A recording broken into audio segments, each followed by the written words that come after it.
Welcome once again to the official MUFON podcast. I'm Richard Beckwith.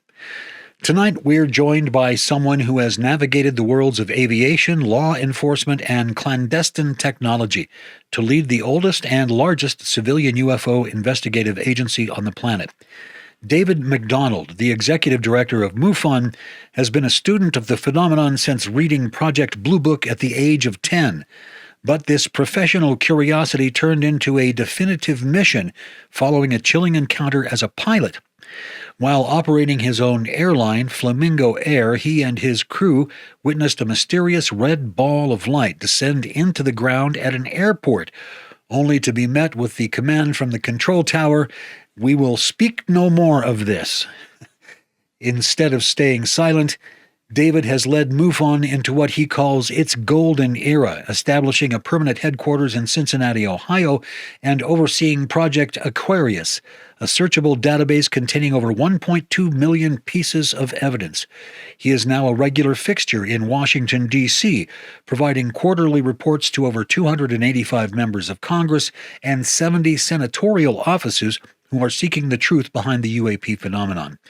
From discussing the economic impact of free fuel to managing a global team that investigates 10,000 reports annually, David MacDonald is at the forefront of the movement to bring the slow drip of disclosure into the light of day.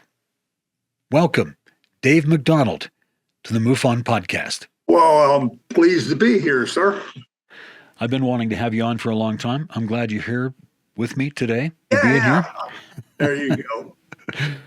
I have a bunch of questions I want to ask you about MUFON and where we're going and what we've been doing and what we've got planned maybe for this coming summer's symposium. Maybe you can give us a little bit of insight into that.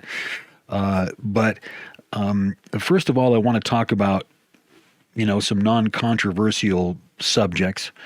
In particular, where do we keep the alien bodies? You got to let me in on it.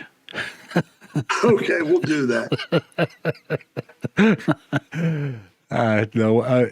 In particular, I want to talk about Cincinnati and how we've been doing in Cincinnati since we moved there permanently.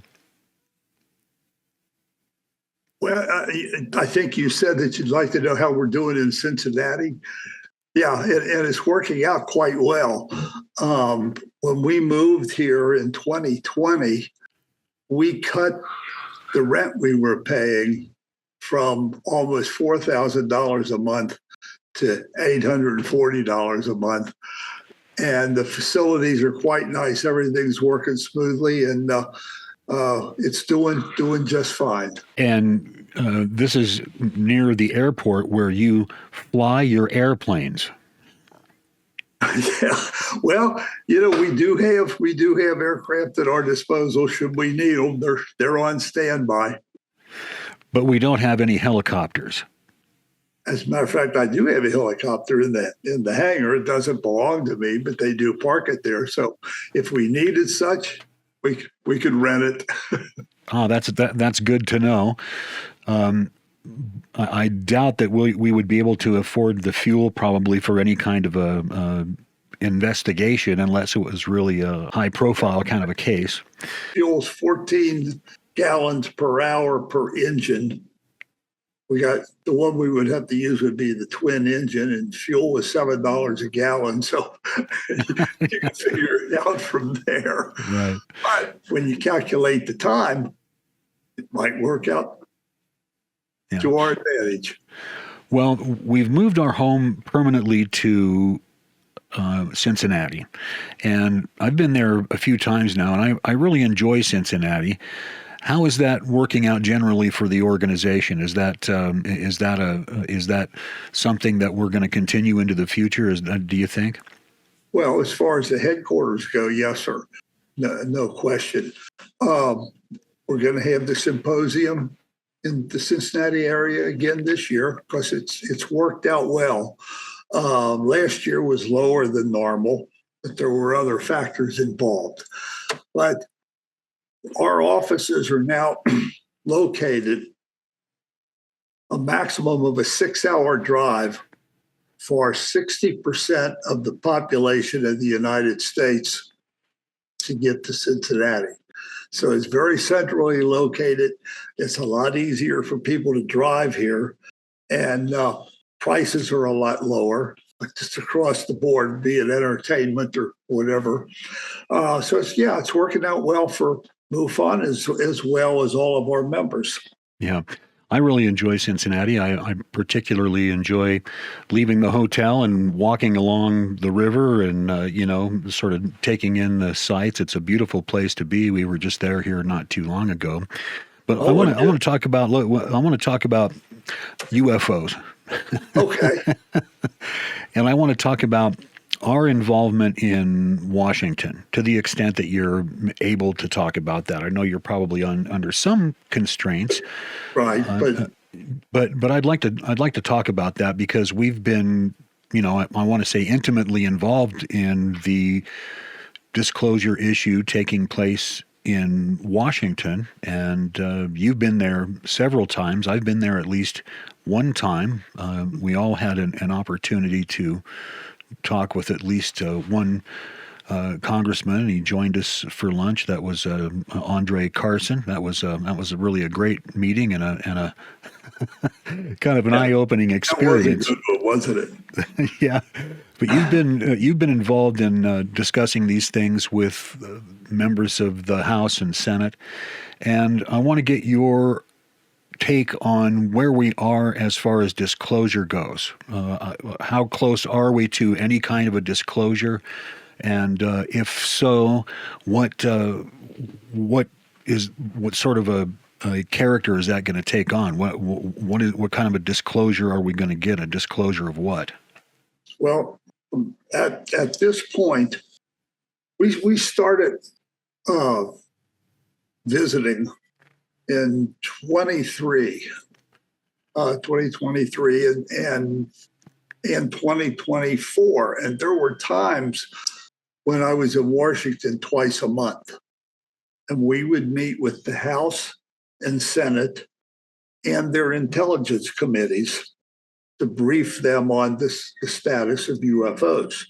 And this went on until about 2025, early then. And then we didn't go as much because we had set up a program where we could supply them with quarterly reports on all of the sightings on a global basis, broken down country, state, city, and they could, in the shapes and the sizes, it's all data. And we, to this day, are still providing that.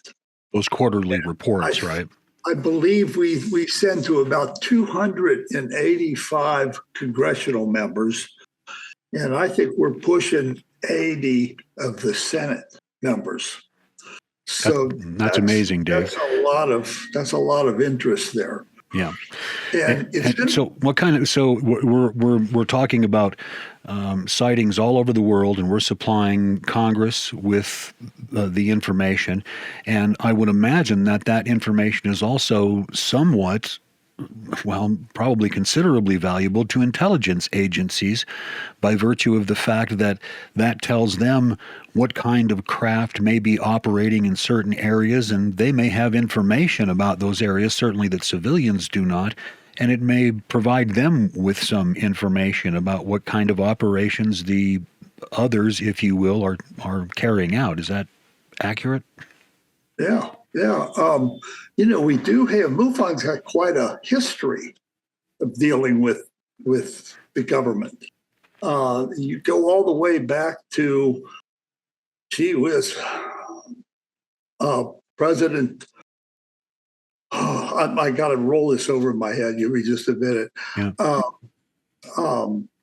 Richard Nixon, we met with him really on a monthly basis. One of our board members, Leonard Stringfield, he went face to face, eyeball to eyeball, once a month with Richard Nixon. And then after President Nixon we continued with that up until Jimmy Carter, who was quite receptive as well, because he actually said, I'll never laugh at someone who says they saw a flying saucer because I saw one myself. Yes.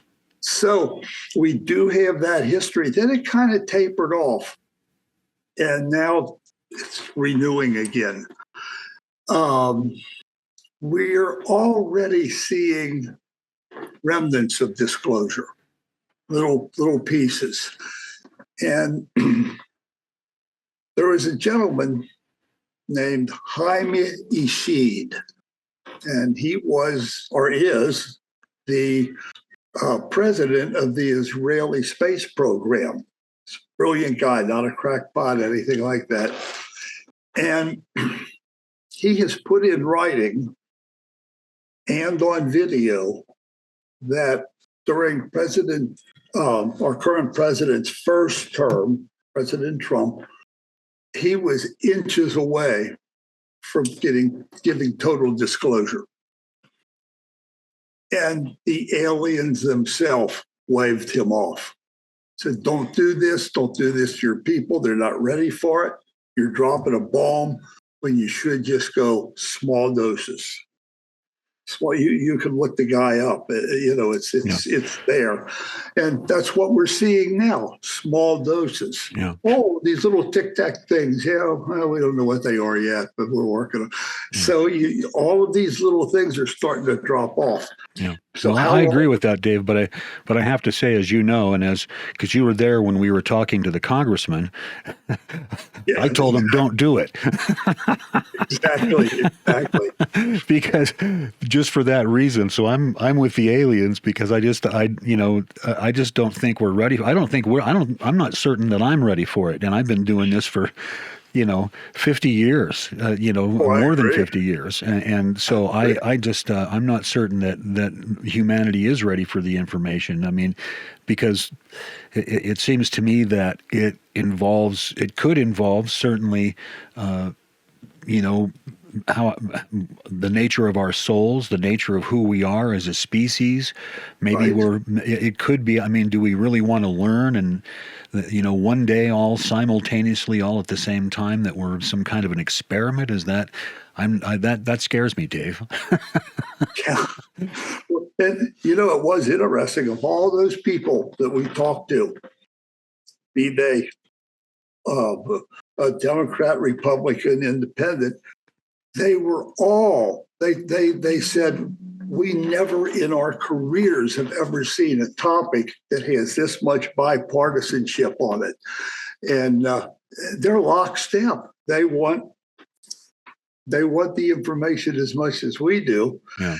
And, but at the same time, we have to recognize there are security concerns.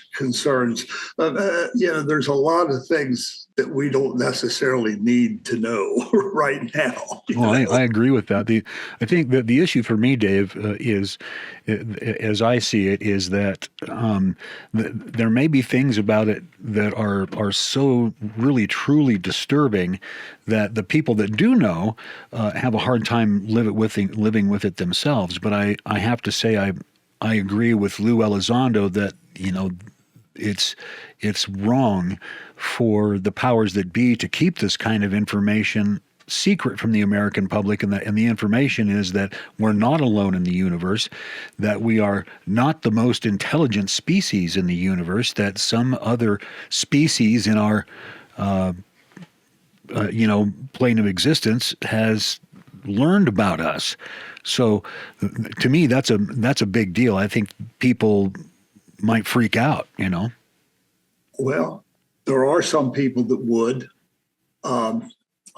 One of our council or congressional people made the statement. He says, well, if we're the best that the creator can do, maybe we ought to look for a new creator. And it's true. I mean, we have to accept the fact that there are, out in that vast universe, you can't even conceive of the size of it.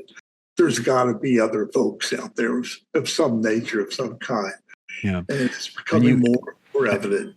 And you would think that they would have found us by now, and which And of course, they have. It's my personal opinion that there's something here, just clearly based on the information that people like you and I have gathered over the years, and now based upon what we're being told by the powers that be, the people that were on the inside. And we're now learning that Lou Elizondo, who we know, was apparently, I'm just repeating what David Grush intimated, which is that Lou Elizondo was part of a crash and retrieval team.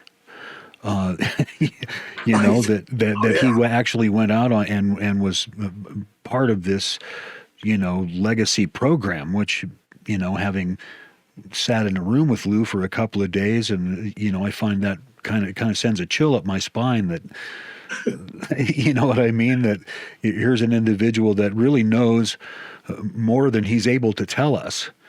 But here he is still fighting and saying, hey, this truth belongs to everybody.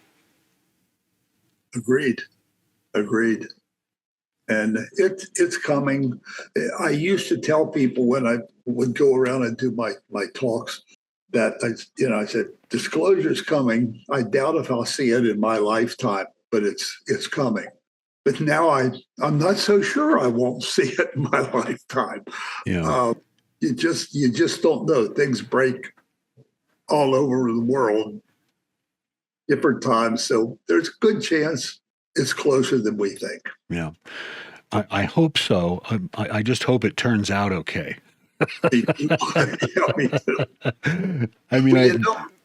think they've gone over the scenarios many times, and I think I was just watching that movie Age of Disclosure, and Hal Puthoff was talking about how every time they run the numbers about what could happen economically and all that stuff, the numbers just don't add up. It's a sort of a lose-lose sort of a situation. But the thing about it is, though, Dave, is that it's inevitable now that the information is going to come out. There's no question. I mean, it's coming out right now, and I don't know how you stop it. And so that's the real issue. I think the issue now has to be, how do we deal with the information as it comes out, as a society, as a culture, and as humans, individual humans? How do we deal with that information, especially if it involves things that might pull in our individual beliefs about who we are and whether we have a soul or not, and it just it brings into so many existential questions, I agree. It can be dicey, and there are some folks that just will not accept it if it's standing there in front of them, But at the same time, sooner or later, it's going to come out. It's going to be there. Yeah. And the saving grace, at least to me, is that if they were hostile, we would have been gone a long time ago. I mean, you can, just based on what we know of their capabilities, speed, things like this. And, I understand from Lou Alessandra that every day naval commanders are calling in saying, hey, they're coming in and out of the water. They're buzzing us. They're flying circles around us. And they're probably saying, hey, y'all watch this, and then boom, they just go back into the water. Now, a craft like that could be a threat, but apparently it's not. They've never, to our knowledge, were hostile. Yeah. Well, that's the thing. To the public's knowledge, it's my understanding that there have been a couple of instances where folks have been injured pursuing UFOs in military type situations. Being more or less knocked out of the sky or their instruments disabled. I think that some of those incidents have happened. But one of the things I think that Lou has made clear is that these entities, whoever they are conducting surveillance on our most sensitive nuclear facilities. And I suspect that what the case is that they are concerned that maybe we're on the brink of some sort of a technology that allows us to leave our planet in a way similar to the manner in which they travel around the universe. And that this, coupled with our nuclear capabilities and our lust for blood, will bring us out into their neighborhood. And at some point there may, it looks to me like, based upon how they've acted in terms of the capabilities of shutting our nuclear missiles down, and activating other nuclear missiles that have been pointed at us, that they're sending us a message that they can stop that at any time. But the message is also that what are you doing with these nuclear weapons? It makes no sense for you to have these. It doesn't, it doesn't lead to anything but your own destruction. Exactly. That's disturbing, Dave. You would hope that they might step in, but then again, the point's been made that they didn't step in at Hiroshima and Nagasaki. Maybe maybe they didn't because they wanted us to see the horrors of that sort of a thing. It's just so tragic that so many people had to lose their lives because of that sort of that we have this weapon now and we're going to use it.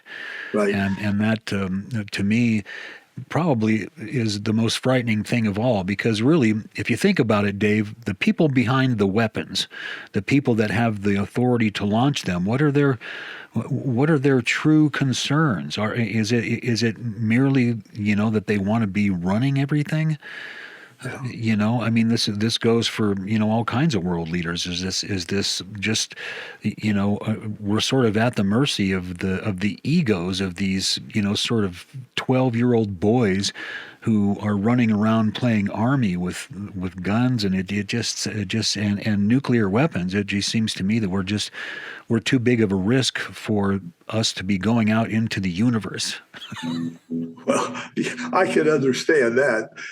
Put a comical turn on it. It's kind of like when the flying saucers go by Earth, they roll up their windows and lock their doors. So, but you're right. I mean, we may be more dangerous than we think we are, not to mention someone on a planet way the heck out in space. Well, and I think a lot of folks make another mistake in believing that all of the visitors to our planet are benevolent or benign. I think that may be a mistake as well. They may not have overrun us militarily, like in Independence Day or War of the Worlds or something like that, but they may be using us for another purpose, some sort of a byproduct maybe that we produce or something. I'm not certain what that is, but you never know. And so until that day happens, when disclosure is full and we understand our full place in the universe, I think there's always room to question about what's our place here. Are we just, we could simply just be cattle, Yeah, exactly. Well, Dave, exactly. you had a UFO experience yourself, and I've kind of had one, but you had an experience yourself, or at least two experiences. Can you tell us about it? Sure. One was right here at Lincoln Airport. I tease everybody and say we're housed in a seemingly abandoned warehouse located near the airport, but we are just across the street. And as you know, I have an aviation business, and for a long time we did airplane rides over at the airport. And it got to be about 10 o'clock one evening, and things were about done. It's myself, two other pilots. And we said, this is it. Let's shut down. We'll go in and have a beer, the Sky Galley. And we were walking it was just like 10 yards away. And we were walking to go in the door. And from across the field came what appeared to be a red ball slowly moving across the field. And it stopped at the windsock and then just went straight down, boom, disappeared. Well, none of us, we just looked at each other, and the radio came. We had a portable radio there for communicating with the tower. And all the controller said was, did anybody else see that? And I said, I radioed back, I said, yeah, the Flamingo crew saw it. And his next words were, we will speak no more of this. So I did ask permission to go out to the windsock, and they granted it. And three of us walked out. Nothing. No marks on the ground. No nothing.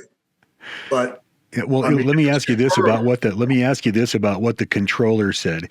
So, was the controller just joking, or was he, or? But clearly, in those sorts of situations, maybe he was really saying, "Hey, maybe we shouldn't talk about this anymore."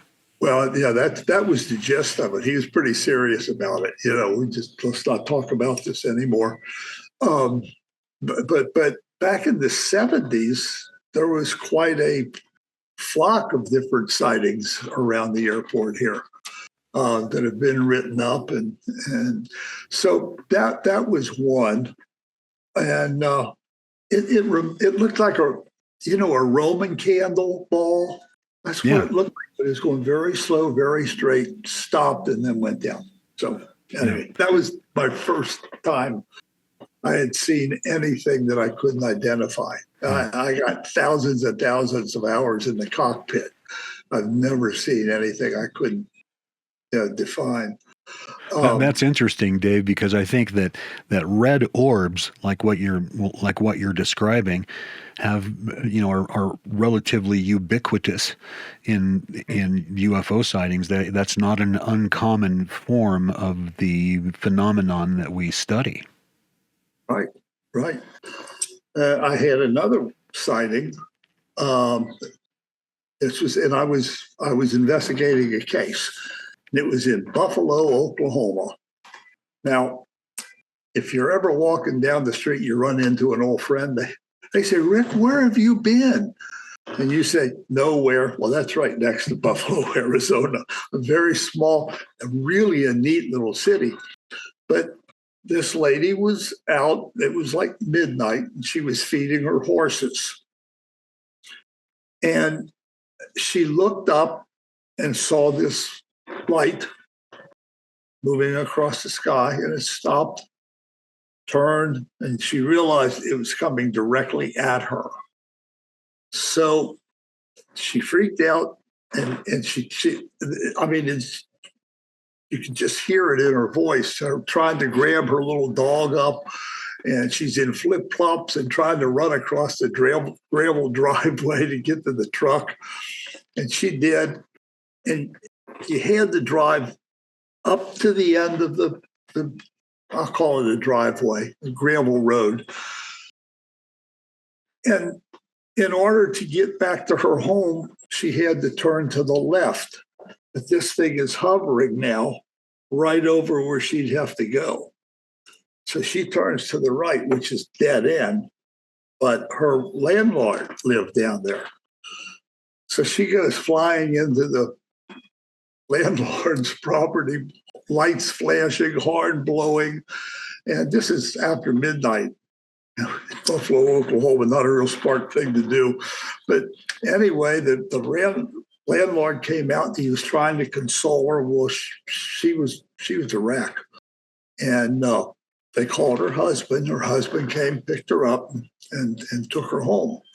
So we got that report, and I was out there maybe a day later. And she took me out to this corral, and there were these three really large, probably 8 feet, round indentations in the ground, in the grass. They swirled and then moved forward. So it looked like something came down and then scooched forward a little bit. I got the photographs, show them to you whenever you want to see them. Mhm. You know, we took the soil samples. We took, oh my goodness, just all kinds of stuff. So I gathered all this up. By that time, it's getting dark. And the lady came up and you know, she was trying to help me out. What else do you need to see? She said, I want to show you something. So she took me into her horses. And these horses were actually more pets, you know, than anything. And on the one horse, on its back shank, was it was a triangular looking thing, 3 white spots where the hair of the horse was just changed color. So that's pretty weird. I'm looking into these circular things. So I called some hunters in, and I said, can a deer do that? I'm trying to find out what made that. They said, man, that ain't no deer did that. Couldn't figure that one out. So then I got a hold of a veterinarian and asked him about the marks on the horse. The guy said, well, he said, that looks like a thermo device that's used for a number of different medical purposes on a horse. It freezes and sometimes it sucks the collar out. He said, or it was an insect bite. It could have been that range. So the conversation went on. Now it's really dark. And we're sitting out on the car bumper. And she starts to get rattled. She says, oh my God, it's coming back. And I said, ma'am, that's an airplane. No, it ain't. I said, yeah, it is. I happened to have a nav chart with me for flying. I said, that's called a Victor Airway. It's like a highway in the sky. Now watch, there'll be another one in about 1 minute. Sure enough, here it comes. Mm-hmm. I got her calmed down there. All of a sudden, she says, again, oh my God, what is this? What is this? And Rick, by sheer luck, I had just heard that the satellite was going to be visible from that location at night. So I got that calmed down. So, excuse me. You're talking about the International Space Station, right? The husband very calmly looks up and he said, well, Dave, what's that?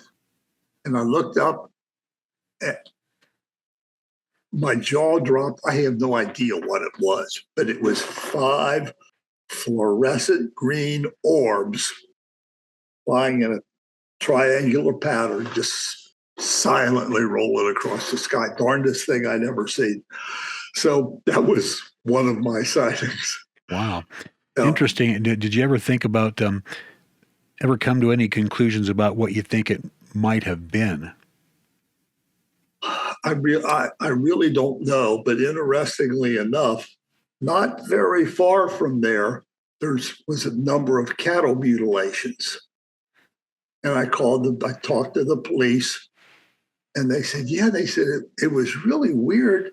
It was like they cut a flap out and opened the cow up, and all of the organs were messed up.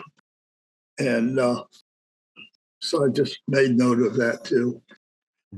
And I got to interviewing her the next day, let her calm down. And I'm relatively sure it was an abduction because she started kind of breaking down and saying, I ended up somewhere and I don't know where I was. And she said, I was on a table and these guys were,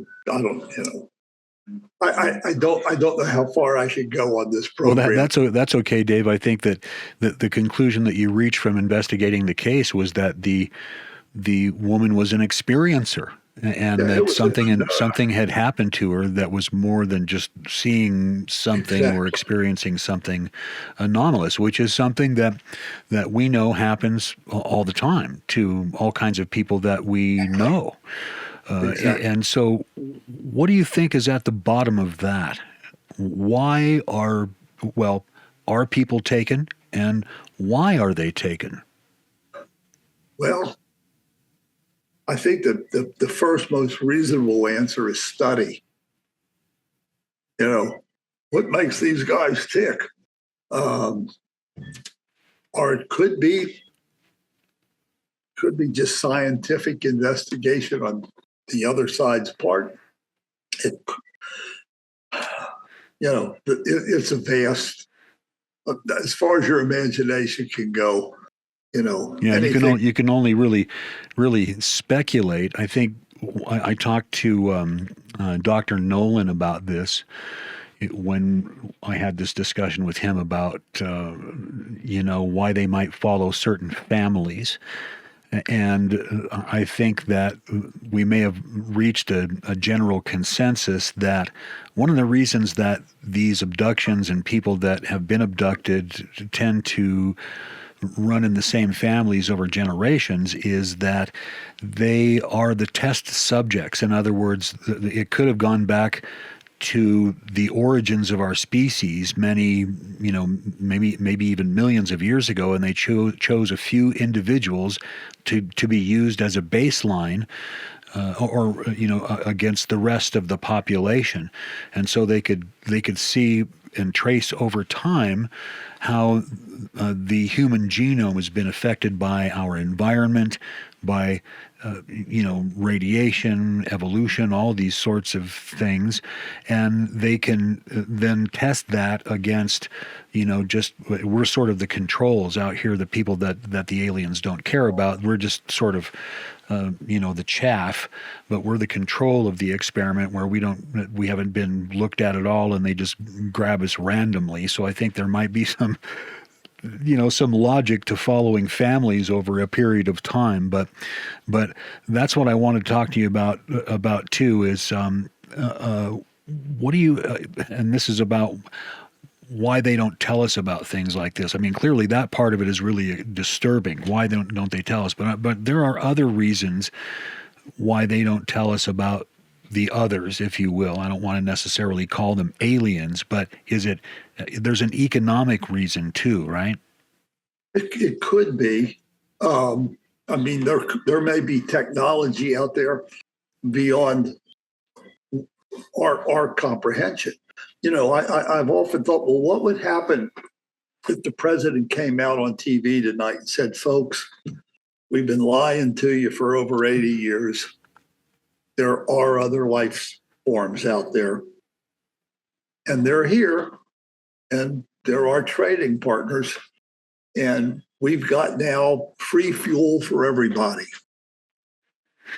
That's where you're going to have panic in the streets. Just if you think just that one thing, free Sure. fuel. Every darn economic system on the planet is pretty much based on oil. And what if it's suddenly worthless?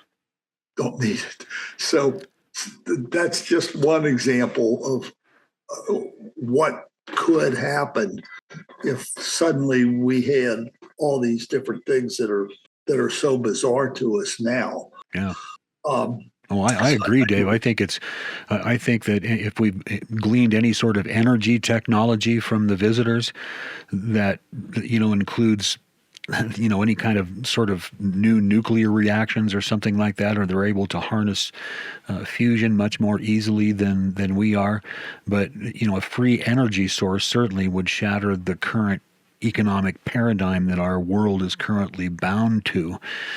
I think the other thing that our world is currently sort of held hostage by is the military-industrial complex. We can't afford to take care of our planet because our whole economic system will break down because we're dependent on oil. So we can't afford to get off of oil, and we can't afford to stop making weapons to kill each other. And manufacturing weapons to keep around just in case we have to kill each other in mass numbers. So we can't afford to not do that anymore. Is that right? Absolutely. And it just the more we progress, the more we start to wonder, where's this thing going to end? And what you was talking about, like with DNA tampering, it seems now that we're starting to see that it actually runs in a family. This DNA anomalies, it'll just go on. And that gives credence to what you were saying about what are they tampering with, and why? Are they trying to get us to a point where we can maybe survive space, or who knows what? Yeah. I was surprised by something recently, Dave, that I saw, and that is that we naturally have genes in our system that make us resistant to high amounts of radiation, and this sort of came out of studies that were done on the flora and fauna in the immediate vicinity surrounding Chernobyl over the last several decades since it happened back in the, I think it was late 80s, right? The late 80s. And so they sort of just assumed that place would be a dead zone. And as it turns out, the place is just brimming with life. I mean, not just plants, but animals thriving, the descendants of dogs that were left behind. And they all have this one thing in common. They're highly resistant to radiation. And as it turns out, they were looking for these certain kinds of genes, and we have those genes in our system. So it may be that we could go out into space, that they could maybe activate those genes for us, so that when we go out because that's a big problem when we're talking about going to Mars and to the moon, where there's a lot of cosmic radiation, a lot of gamma radiation out there that we're not necessarily prepared to handle. We have to go underground to do that. But our genes, there's something in our genes that may, if we activate it, we could maybe activate the genes of the astronauts before they go and live on Mars. But that, of course, then one of these days, there's going to be a whole other civilization with a whole different set of genes that lives on, and they're going to be completely different than us, and they're going to live on Mars. They'll be Mars Earthlings, Maybe you'll have to be almost groomed or designed to be able to go to this planet or that planet, and a paper passport ain't going to work anymore. Right. I have to say too, I'm a little concerned about, and I'd like to get your take on this, Dave, but I'm a little concerned about our own exploration of space and the danger that we present to ourselves. And what I mean by that is, let's say we go out into space, we encounter other alien species and so forth, but there's always that one guy, that one nut that wants to put a hole through the hull. You know what I mean? And it would seem to me to be so easy, even if you had perhaps a rather large facility, for one person or one small group of people to just bring the whole thing to an end by sabotaging it. It would seem to me that it would be fairly open to that kind of thing, like an internal sabotage. Yeah, I mean that's as good a concern as any. You know what I mean?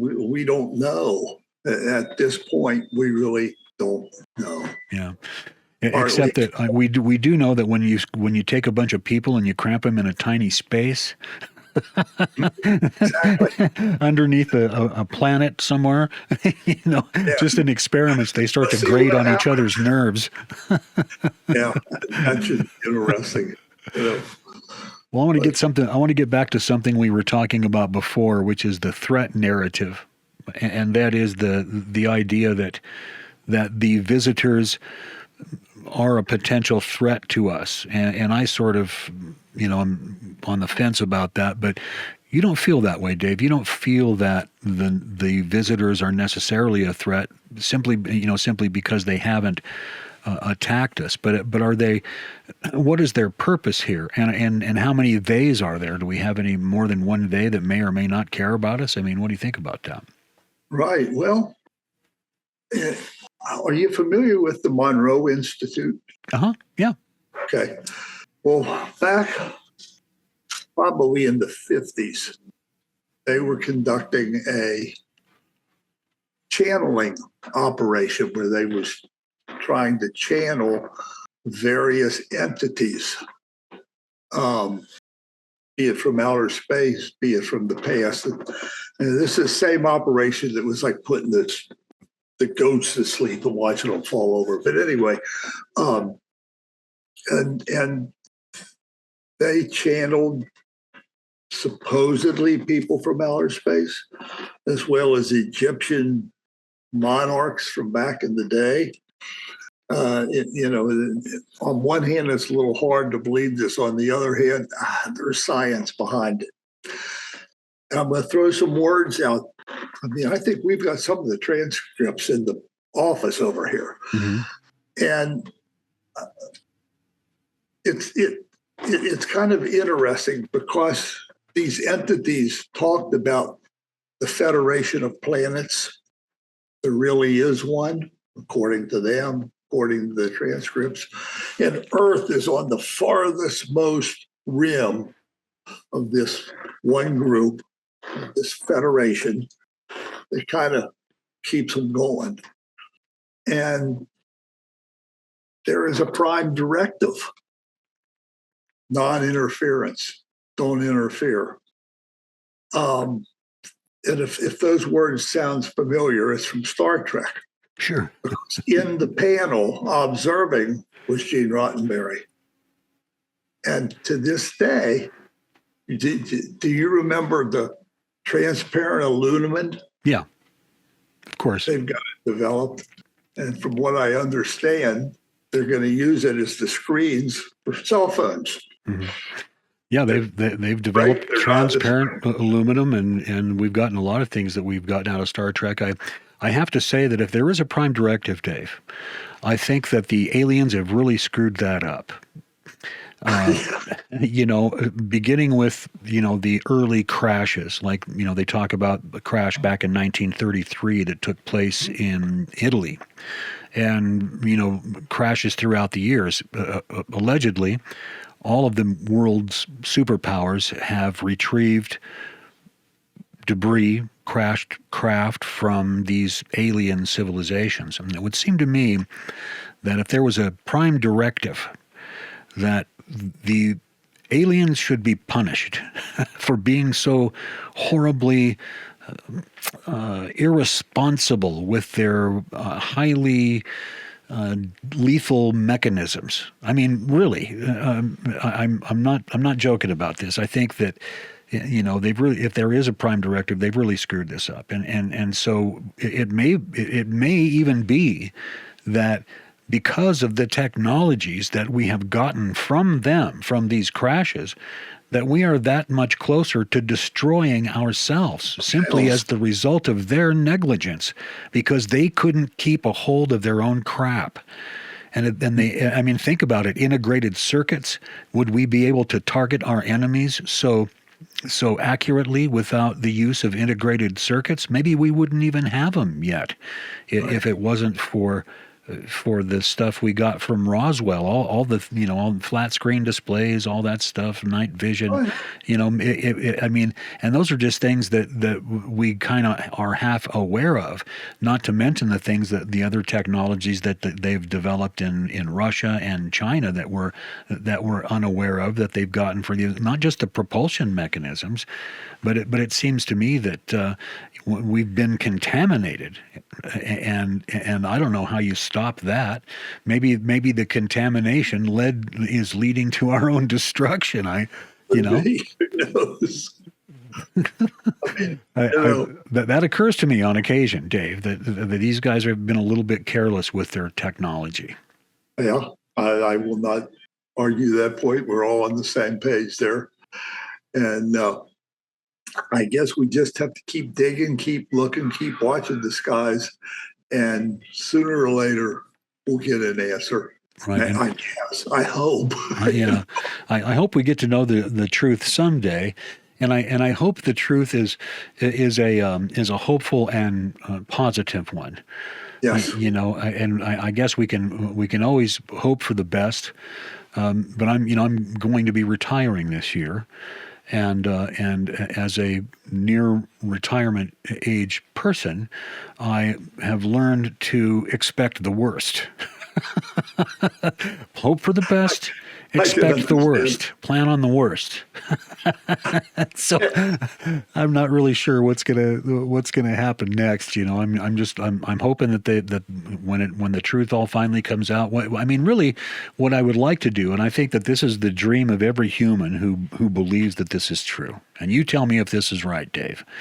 But we all would just like to sit down with someone from somewhere else, someone who is from another existence, another planet somewhere in the far reaches of the galaxy or even the universe somewhere, and just ask them what it's like where they're from.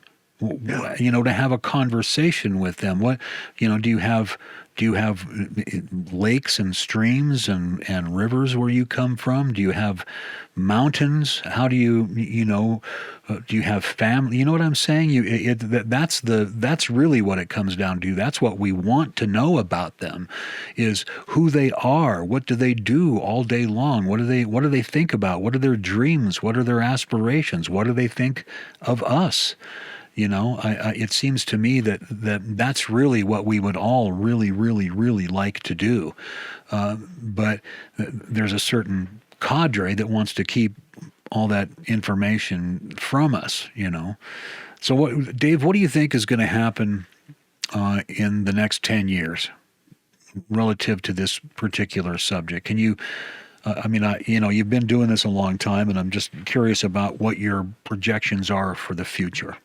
Well, I do believe that we will, if we haven't already, made contact. But I'm hoping that within the next 10 years, it'll be a lot more open than what it is now. I think that technology will advance, and it is advancing. With or without, interference from the outside. I don't know to what extent.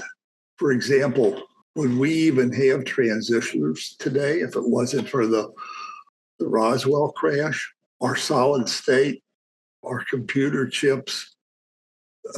Velcro came from the space program. Right. A lot of technologies, a multitude of things we have right now that we never would have dreamt of in the 40s, the 30s. Here we are a mere 50, 60 years later, and holy moly. Yeah. Can you remember back when you didn't have a cell phone? Right. Well, now we're talking about all kinds of really strange things like metamaterials and using a technology called psionics to call in, these visitors, if you will, whatever they are. Before we take off here, Dave, I'm just kind of interested to know about what you think the nature of the visitors is. Is there more than one set of them? And, what are they aliens? Do they live in another dimension or just that's adjacent to ours, another reality, or are they living right among us and we just can't see them because of our limited range of vision and the limitation of our senses? Where do you think they fall in all that? Well, that's a good question. How do we even know at this point that they're not from here? What if, and there's a lot of science behind this, what if there's a civilization living inside the earth? They claim that there's such an operation going on out at Dulce. Um, if you even go back to biblical times, what if the demons of that day were aliens living underground, reptilians? So first of all, how many are really not alien at all? Maybe we're the aliens. You don't know. As far as what's out there, I'm afraid I can only say it remains to be seen.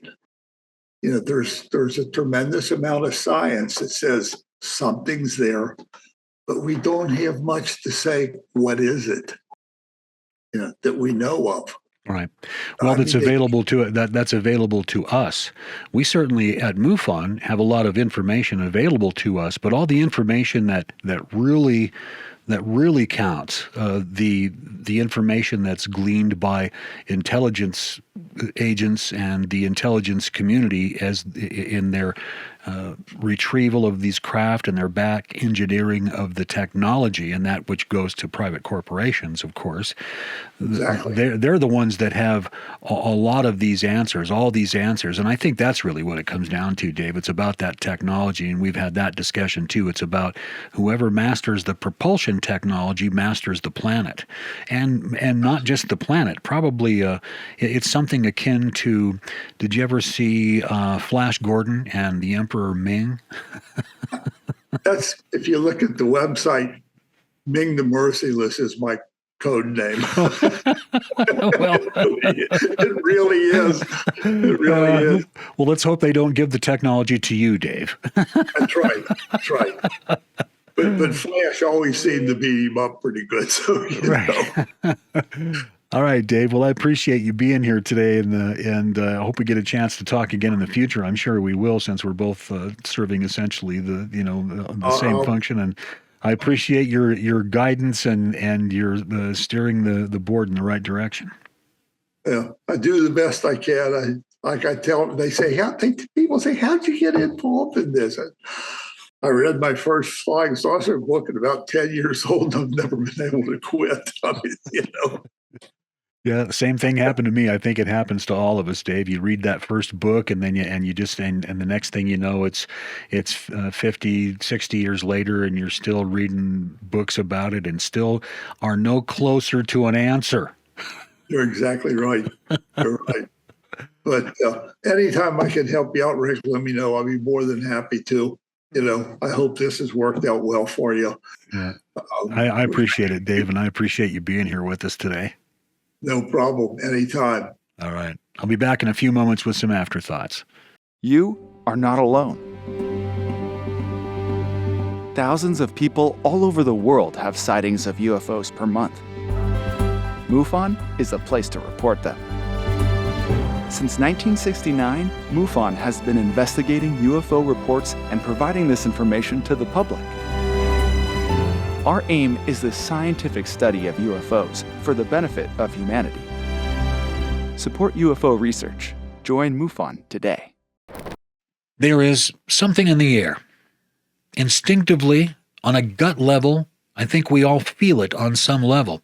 Something is going to happen. Something really big. People have been saying for years that disclosure is just around the corner. If you were to ask our friend Stephen Bassett 10 years ago, he would have told you that disclosure was coming any day. But there is something different about today, about this time, this period in history. But what form will this disclosure take? Is the president simply going to make an announcement that we are not alone in the universe, and that we may have been contacted by non-human intelligences from somewhere else, then do a mic drop and walk away? Clearly, this will not work. Aside from being a catastrophe, there will be too many unanswered questions. Where are they from? Is there only one species? What do they want from us? Can we expect to maintain sovereignty over our own planet? Your planet? Are the visitors a threat? What energy sources do they use? How do they travel around the universe or slip between dimensions or become invisible to us as they exist alongside of us here on Earth? How long has the government known about this? Have people been abducted or killed? Have they been exchanged for technology? The questions will never stop, and the military-industrial complex will do everything in their power to control the narrative. There's no question about that. Dr. Carol Rosen told us many years ago that Dr. Werner von Braun had warned her of something like this. At some point in our history, in the future, the military-industrial complex will turn their efforts to defending the Earth from threats outside. That is, asteroids and finally aliens. This will ensure their grip on the planet Earth for generations to come. But how can we stop it? Is there any way? Is there any way to ensure a future, a bright future like the one we see in Star Trek, where there's plenty for everyone, not just the people who choose to take it? One way is to educate ourselves and to be aware of what could happen and to keep our minds open to the endless possibilities. MUFON, the Mutual UFO Network, has known for decades that UFOs are real and that they represent advanced technology from somewhere else in the universe. I'm proud to report that we've been directly and intimately involved with the disclosure effort in Washington, D.C. And we have been pushing for legislation that will allow UAP whistleblowers to come forward without fear of reprisal. They haven't been able to do that so far. MUFON's executive director, Dave MacDonald, has been at the tip of that spear. We have been providing UAP information to Congress that would otherwise be unavailable to them. You can all be assured that disclosure would not be nearly as imminent without the tireless work of MUFON's volunteers, and certainly not without Dave MacDonald. Thank you for joining us. Please remember to like, share, and subscribe, and ring the bell for notifications when we post new content. We'll see you next time right here on the official MUFON podcast.